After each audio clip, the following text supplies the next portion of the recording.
আমি আবারও অবাক যে আবারও বললাম যে এখানে যে বয়সের স্টুডেন্টরা আছে, আমার গান যখন বেরোয় 24 বছর আগে, 24 বছরের কারো বয়স 3-4 বেশি ছিল না। শিওর 3-4 বছরের বেশি কারো বয়স ছিল না। এবং এটার জন্য তাদের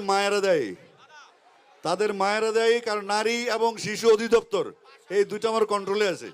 আমি জানি মা গান শুনলে ছাও গান শুনবে। তো সুতরাং আমাকে বাঁচিয়ে রাখার জন্য এতদিন পরে 16 বছর 17 বছর পরে এত বড় কনসার্ট আমি করছি। আমি হয়তো ভেবেছিলাম আর হয়তো কোনোদিন হবে না, কিন্তু যেখানে আল্লাহ টান দেন সেখানে কেউ কিছু করতে পারে না, এটাই প্রমাণিত। Thank you. আমরা গাইছি বাঁচবো না মরে যাব, একসাথে গাইবো।